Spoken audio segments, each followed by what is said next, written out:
Halo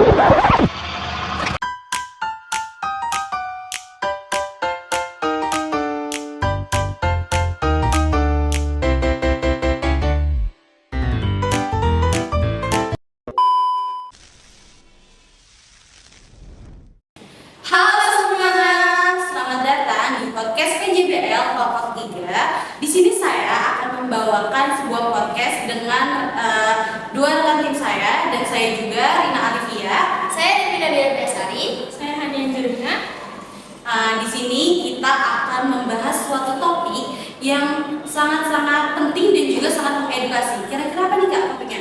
Aduh, apa ya? Jadi pada kesempatan kali ini kita akan membahas tentang pengelolaan sampah anorganik. Gak seru gak sih kalau kita cuma bertiga aja? Kita kedatangan bintang tamu dari siswa-siswi SMP dari SMP Ar-Rahmania. Halo semua.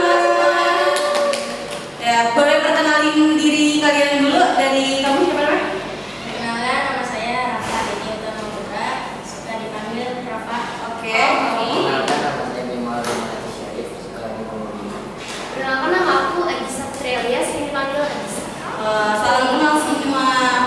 Nah, kita kan akan berbincang-bincang lama nih sama tiga siswa-siswi SMP dari Ar-Rahmania ini.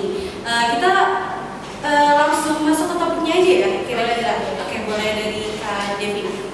Kan selama ini kita udah melakukan pemaparan materi nih tentang apa itu sampah. Aku mau tahu nih, menurut kalian tuh apa sih sampah anorganik itu?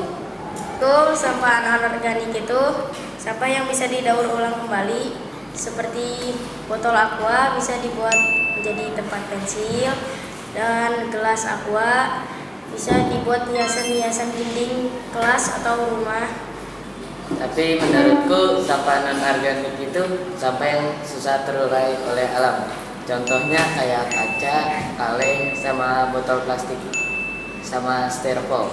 Kalau aku sih setuju ya sama pendapat Bimo sama Rafa. Soalnya kan sampah anorganik itu kan dia kan susah terurai dari alam kan. Jadi tuh kita kayak juga harus mengurangi pemakaian plastik, kayak pakai tote bag gitu.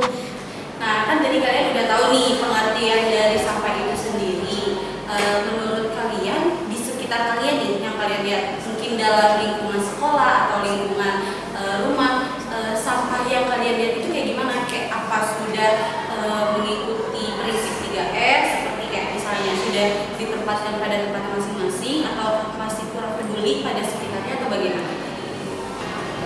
Menurut aku sih kurang sih ya, karena lingkungan rumah aku kan ada banyak gedung, jadi banyak anak-anak yang belajar terus buangnya ke di tempatnya.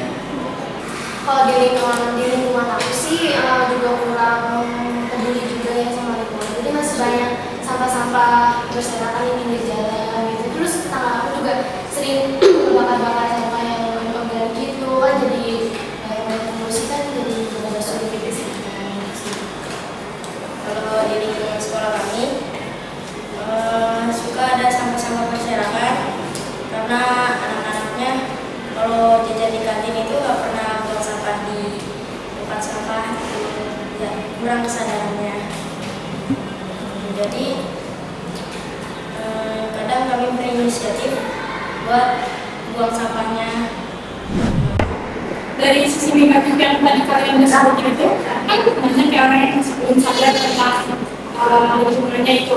Nah, kalian sendiri nih udah ngelakuin hal apa sih buat ngelakuin pengelolaan sampah? Kalau cara aku untuk menguranginya sih, aku kan di rumah kayak suka buat kerajinan gitu kan. Terus itu pernah buat kayak dari kain bekas itu dibuat jadi gabungan gitu. Terus kayak apa lagi ya? Ya kalau aku sih caranya kayak ada praktek dari sekolah ya, suruh mencari kardus bekas untuk membuat tempat pensil.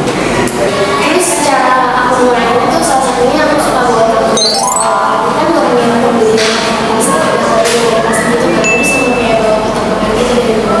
Sih yang cara aku mengurangi. Kalau aku buat kerajinan lapisan matahari, itu bahan-bahannya dari